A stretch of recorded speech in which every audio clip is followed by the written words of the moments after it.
우리 함께 누가복음 12장 29절에서 30절 말씀 우리 함께 공독하도록 하겠습니다. 화면을 보셔도 좋겠습니다. 너희는 무엇을 먹을까 무엇을 마실까 하여 구하지 말며 근심하지도 말라. 이 모든 것은 세상 백성들이 구하는 것이라. 너희 아버지께서는 이런 것이 너희에게 있어야 할 것을 아시느니라. 아멘. 우리 제목을 한번 따라해 보겠습니다. 생존을 넘어서는 신앙. 생존을 넘어서는 신앙.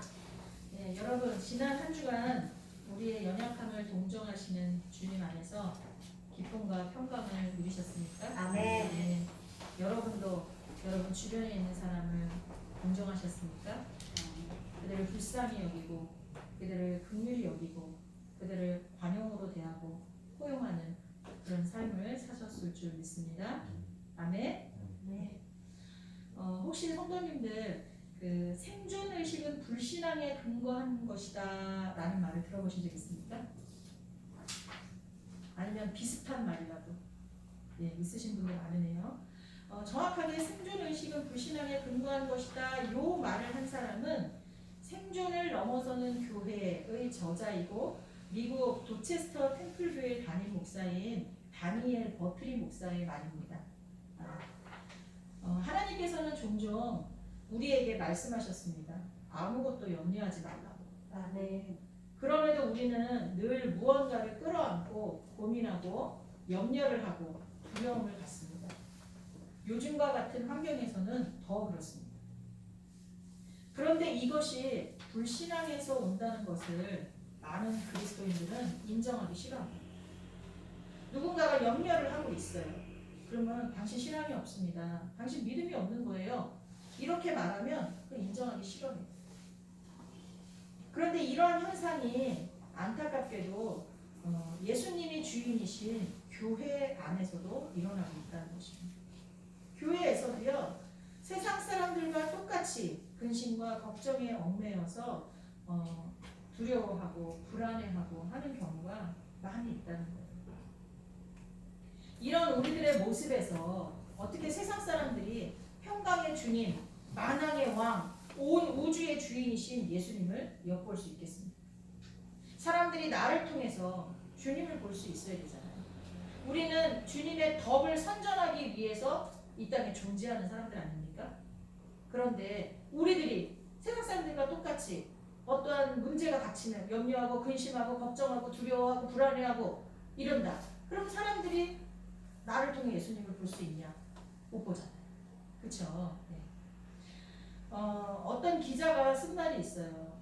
우리 한국의 개신교가 이 기독교가 왜 이렇게 많은 지탄을 받느냐? 여러 가지가 이유가 있겠지만 카톨릭 같은 경우는 돌아가신 분이지만 김수환 추기경 같은 분이라든가 또 얼마 전에 해외에서 봉사하시다가 돌아가신 또 그런 신부님도 계시고 성함을 잊어버렸는데 신부님 네 이태준 그렇죠 그 신부님도 계시고 이 세상에 선한 영향력을 끼칠 수 있는 그런 위대하신 분들이 있었어요 최근까지. 그리고 불교계에도 성철 스님도 계시고요. 그 불교계에도 우리한테 영향력을 주는 좋은 스님들이 몇 분 계셨어요. 근데 우리 기독교는 여러분 기억나시는 분 있습니까? 없어요. 뭐 해방후라든가 6.25 전후라든가 이럴 때는 있었어요. 우리가 많이 뽑잖아요. 근데 그 후로는 없어요. 오히려 우리 기독교에서 뜨시는 분은 누구죠? 왜 텔레비에 많이 나오시는 그분이잖아요. 그러니까 사회에 선한 영향력을 끼칠 수 있는 리더자가 없다는 거죠. 이번에 코로나 사태에도 교회마다 각자 다 목회자의 어떤 마인드에 따라서 다르게 대처하지 구심점이 될 수 있게 뭔가 이 나라를 위하여서 이 나라 백성들을 위해서 함께 고민하며 뭘 하자고 말한 사람이 없다는 거예요. 대표되는 사람이. 그러니까 지탄 받을 수밖에 없다. 그것을 쓴 글을 읽은 적이 있어요. 맞는 것 같아요. 우리를 통해서 예수님을 보여줄 수 있어야 되는 줄 믿습니다. 근데 우리가 생존의식에 붙잡혀 있다면 먹고 사는 거에만 연연하고 있다면 그런 모습을 보여줄 수가 없다는 거죠. 이것에 대해서 이 생존을 넘어서는 교회의 저자인 다니엘 버트리 목사님이 그 책에서 다음과 같이 기록하고 있습니다. 내가 그 도체스터 템플 교회에 부임할 당시 그 교회는 90년이 넘는 역사를 갖고 있었다. 그러나 성인 교인 수가 1,000명이 넘고 주일학교도 1,000명이 넘게 출석하던 그 교회는 1970년대 말에는 교인 수가 150명으로 급감했고 예배 출석 인원은 평균 80명 선으로 떨어져 있었다. 오늘날 우리 대형 교회, 큰 교회들 같죠? 그나마 남아있는 이들은 모두 그 교회에서 나고 자란 머리가 허연 노인들 뿐이었다. 내가 부임할 당시 도체스터 템플 교회는 생존 의식에 빠져 있었다. 교회의 미래를 확보하기 위한 변화를 시도하려는 의지는 아예 없었다. 변화를 위해 모험을 하기에는 교회의 인적, 물적 자원이 너무 부족했다. 그 교회 교인들의 목표는 올해에도 교회의 문을 계속해서 열어놓는 것이었다. 그들은 자신의 교회가 설립 100주년을 맞이할 수 있으리라고 믿지 않았다. 나는 내가 부임할 당시 그 교회가 빠져있던 지독한 생존의식과 관련해 다음과 같이 말한다. 교회 문을 닫지 말라는 말은 영혼을 움직이는 슬로건이 되지 못한다. 정확히 말해 그것은 생존주의적 사고의 중심을 이루는 비번일 뿐이다. 그 경우에 새로운 사람들을 교회로 인도하는 것은 마치 입으로는 우리는 침몰하고 싶지 않다고 말하면서 자기 배에 함께 오를 사람을 모집하는 것과도 같다. 하지만 누가 침몰하는 배에 오르고자 하겠는가? 그 누가 거기에서 얻을 수 있는 영감이 고작 문을 열어놓아야 한다는 강박관념에 불과한 교회에 참석하고 싶겠는가? 여러분 우리 교회의 모습은 어떤 것 같습니까? 내가 은퇴할 때까지 문을 열어놓는 것 그게 목표일까요? 아닐 줄 믿습니다. 이 패기 넘치는 젊은 목사 버트리는 이것을 극복하기 위해서 교회의 갱신을 위한 3중에 3가지의 여행을 했다고 합니다. 첫째는 하나님을 향한 위로의 여행, 둘째는 교회를 향한 안으로의 여행, 셋째는 세상을 향한 밖으로의 여행. 이것이 궁금하시면 책을 읽어보세요. 사서. 이 세 여행의 목적은 생존 의식에 빠져 있는 교인들에게 하나님, 교회, 이웃을 향한 비전을 새롭게 갖게 하기 위한 것이었다고 합니다. 하나님을 향한 비전, 교회를 향한 비전, 그리고 이웃을 향한 비전을 새롭게 고취하고자 노력했던 것입니다. 그래서 결국은 1986년 11월 9일 교회 설립 100주년을 축하하는 기념행사를 주변의 이웃들을 다 모아서 했다고 합니다. 그 후에 뭐 어마어마하게 인원이 불었다거나 뭐 그런 건 없었어요. 그러나 성도들의 그 질적인 성장이 이루어지고 그리고 100주년을 이렇게 기념할 수 있는 행사를 주민들과 하나님 믿지 않는 이들까지 합쳐서 그런 일을 했다고 합니다. 저도 다니엘 버트리 목사님의 말에 전적으로 동의합니다. 여러분에게 다시 말씀드리겠습니다.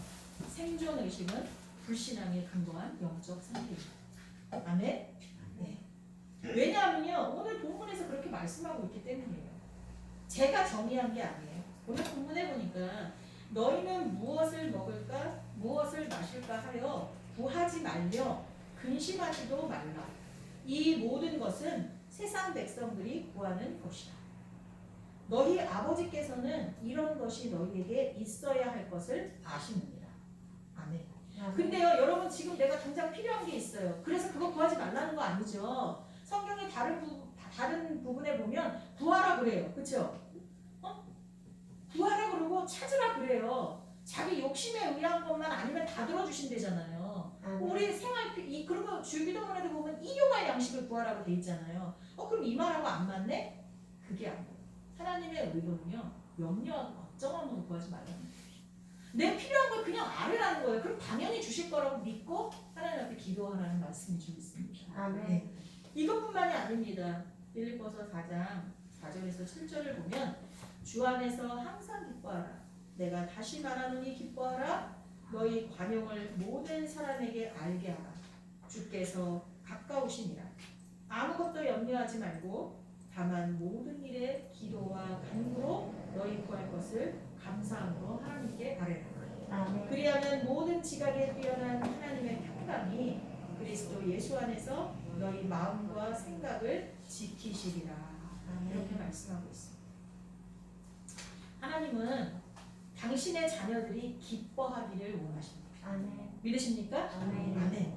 근데 여러분 기쁘십니까? 아멘. 아멘. 눈만 보이니 웃는지 슬퍼하는지 잘 알 수가 없네.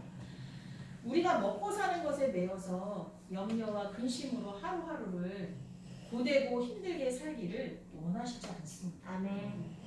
공부를 하거나 직장을 다니거나 알바를 하거나 가정일을 하거나 어떤 것을 하든지 그것이 단지 생존을 위한 것이 되기를 원하지 않습니다. 아멘. 아멘? 사람들도 자기가 사랑하는 사람들이 죽기보다 하기 싫은 것들을 단순히 먹고 살기 위해서 하고 있다면 마음 아파합니다. 그렇지 않습니까? 전 주변에서 많이 봤습니다. 내 남편이, 내 아내가, 내 자녀가, 내 친구가, 내 동료가, 성도가 정말 죽기보다 하기 싫은 일을 먹고 사는 것 때문에 하고 있으면 정말 마음 아파하고 이렇게 말하더라고요. 그만하면 됐어. 여기까지 잘해왔어. 그거면 충분해. 이렇게 말해주면서 격려하고 함께 고민하면서 다른 일을 찾아보려고 하는 그런 모습들을 저는 꽤 많이 봤습니다. 모르는 사람들은 무책임하다고도 할 수 있습니다. 모르는 사람은 대책이 없다고도 할 수 있습니다.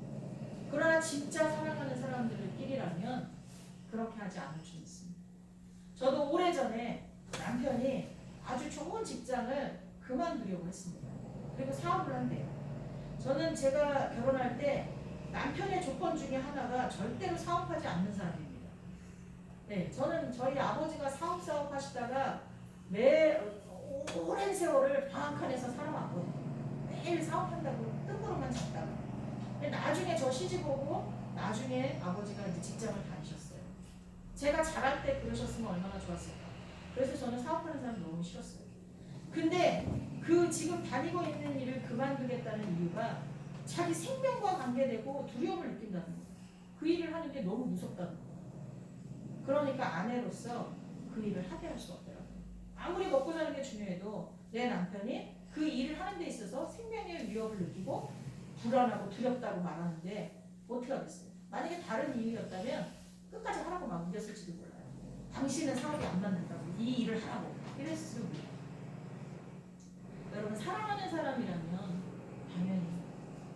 당연히 그가 기뻐하는 일을 할 수 있도록 우리가 격려하고 돕게 되는 줄 믿습니다. 아멘. 근데 하물며 하나님께서 우리 아버지 되신 하나님께서 안 그러시겠습니까? 하나님은 우리가 무엇을 하든 하나님께 영광이 되기를 명하셨습니다. 아멘. 하나님께 영광이 되게 일하라고 말씀하셨어요. 아멘. 그런데 그것과 동시에 똑같이 기쁘고 즐겁게 하기를 원하시고 계신 줄 믿습니다. 아멘. 그래서 우리에게 재능을 주셨어요. 그 재능을 마음껏 활용해서 기쁘게 살면서 더불어서 그 재능을 통하여 아름다운 열매도 맺으라고 우리에게 재능을 주신 줄 믿습니다. 아멘. 아멘? 근데 한 가지 유의할 것은요. 그 재능이 사람마다 다르다는 것을 인정해요. 우리에게 주신 재능은요. 종류도 다르고요. 양도 질도 다릅니다. 이거를 우리가 반드시 인정을 해야 돼요. 하지만 그 가치는 똑같습니다. 하나님께서 말씀하셨어요. 마태복음 25장 14절에서 30절에 보면 거기 달란트 비유가 나오거든요. 하루는 주인이 먼 타국에 가면서 종들에게 달란트를 나눠주면서 그것을 가지고 많은 열매를 남기라고 이렇게 주면서 갑니다. 근데 어떻게 주던가요? 각각 다르게 주죠. 아멘. 한 종은 1달란트, 한 종은 2달란트, 한 종은 5달란트. 근데 거기 성경에 보니까 그들의 재능에 따라 각각 그렇게 다르게 줬다고 해요. 그건 뭐냐? 그들이 감당할 수 있는 역량에 따라서 그렇게 각각 다르게 줬다는 거예요. 그러니까 우리에게 주시는 재능의 그 크기도 질도 다 다른 줄 믿습니다. 그걸 일단 인정해야 돼요. 하지만 가치는 하나님께서 똑같이 여기세요. 그걸 어떻게 알 수 있냐면 이 주인이 돌아온 뒤에 그 종들이 한 그 결과를 보고 한 종만 한 달란트 받아서 땅에 묻은 종만 쫓아내지만 일을 받은 종에 대해서는 똑같은 칭찬을 합니다. 토시 하나 틀리지 않고 그들을 칭찬해요. 뭐라고 칭찬하시죠? 잘하였다. 착하고 충성된 종아. 그러면서 뭐라고 말씀하세요? 내가 작은 일에 충성하였으매 내가 많은 것을 내게 맡기리니. 예. 착하고 충성된 종아, 내가 적은 일에 충성하였음에 내가 많은 것을 내게 맡기리니 내 주인의 즐거움에 참여할지어다. 아멘. 여러분, 이것을 정확하게 알고 있어야 다른 사람의 것을 탐하지 않습니다.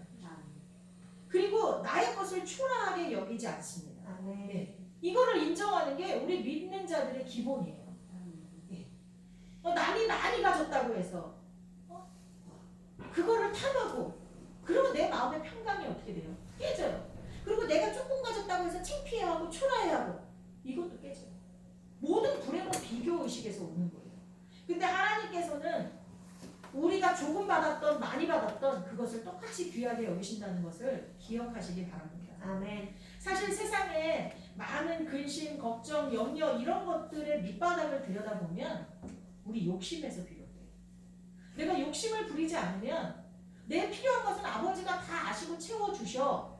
그리고 하나님이 주신 재능을 가지고 내가 그걸 가지고 기쁨으로 살면 저절로 하나님이 원하시는 열매를 내어드릴 수 있어. 이런 자세로 살면 우리는요 항상 기쁘고 감사할 수밖에 없어요.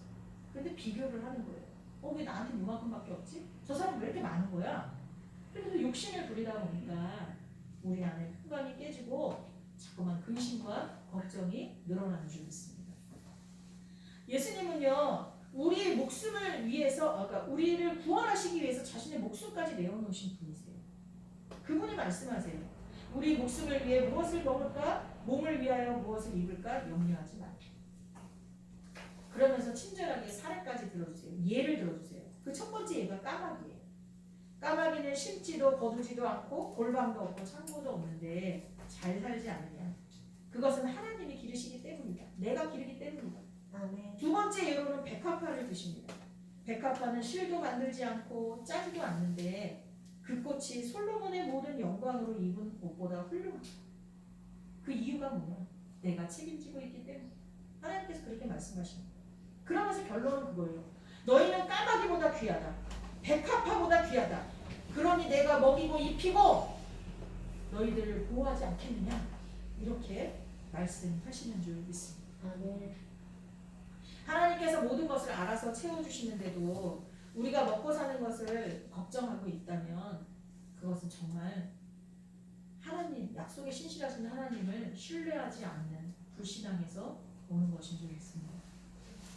세상 사람들은 무엇을 먹을지 무엇을 입을지 걱정하며 살겠지만 하나님의 자녀인 우리는 하나님을 신뢰하고 내게 주신 재능에 감사하고 그렇게 살면 되는 줄 믿습니다. 혹 내가 가진 재능이 부족하거나 아니면 오늘날 귀하게 여기는 돈과 별로 상관이 없다 해도 염려할 것이 없습니다. 왜냐하면 하나님은 우리의 필요를 하나님의 때에 따라 공급하시는 줄 믿습니다. 아멘. 오히려 내가 가진 재능이 부족하고 내가 가진 재능이 돈과 상관이 없을 때 사실 하나님의 은혜는 더 많이 경험합니다. 여러분 삶에서 느끼지 않습니까? 우리는 무엇을 먹을까 무엇을 입을까 무엇을 마실까 염려하며 살면 안 됩니다. 이런 행동은 하나님을 배신하는 거예요. 하나님을 못 믿는 행동입니다. 우리가 이러한 불신앙에서 벗어난다면 이 땅에서의 삶도 천국의 삶인 줄 믿습니다. 하나님이 다스리는 것, 하나님이 공급하시는 것을 내가 믿고 그 안에서 기쁨과 행복을 누린다면 그게 천국 아니겠습니까? 우리는 꼭 죽어서 가는 천국만 생각하는데 그렇지 않습니다. 하나님을 전적으로 신뢰하고 그분의 주권을 인정하는 삶이 천국의 삶인 줄 믿습니다. 우리를 천국 백성 만드시려고 당신의 목숨까지 내어놓으신 분이 우리의 주인이신데 그분이 우리에게 약속하신 것을 지키지 않으시겠습니까? 여러분 지금 여러분의 형편이 어떠한 상황 가운데 있습니까? 어떤 일은 물질적으로는 염려가 없지만 정신적으로 많이 피곤하고 지쳐있는 분도 있을 것이고, 때로는 육체적으로 많이 아프고 또 고통 가운데 있는 분도 있을 것이고, 여러 가지 상황이 다 다를 것입니다.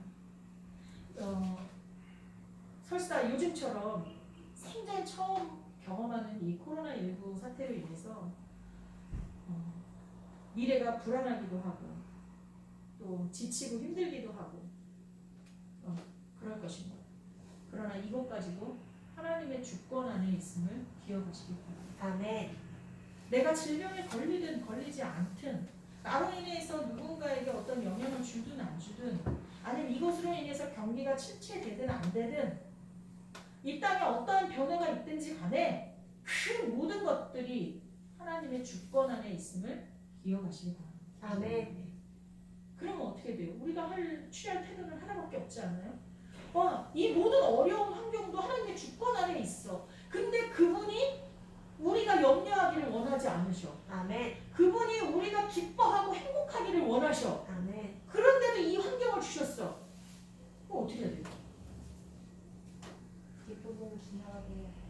그렇죠. 아무리 이 환경이 어려워도 하나님이 해결하실 거 아니겠습니까? 그러니까 우리는 기쁨과 감사함으로 이 모든 고난과 역경을 이겨나갈 수 있습니다. 아멘. 기도하겠습니다. 우리 인생의 주권자 되시는 하나님, 주님께 모든 것을 맡깁니다. 아멘. 그동안 우리가 먹고 사는 것에 대해 근심하고 염려했던 불신앙을 회개합니다. 그리고 이제 주님께 모두 맡기고 항상 기쁨으로 살겠습니다. 하지만 우리는 때때로 지금 결단한 결심이 흔들리고 믿음이 약해질 때도 있을 것입니다. 그때마다 버팀목 같은 주님의 말씀과 사랑으로 우리가 넘어지지 않게 지켜 주옵소서. 아멘. 그리고 우리도 세상에 나아가서 두려움과 상실감에 떨고 있는 사람들의 버팀목이 되게 하여 주옵소서. 아멘. 예수님을 닮은 사랑으로 그 일들을 감당하게 하여 주옵소서. 아멘. 오직 주님의 사랑을 의지하며 예수님의 이름으로 기도합니다. 아멘. 아멘.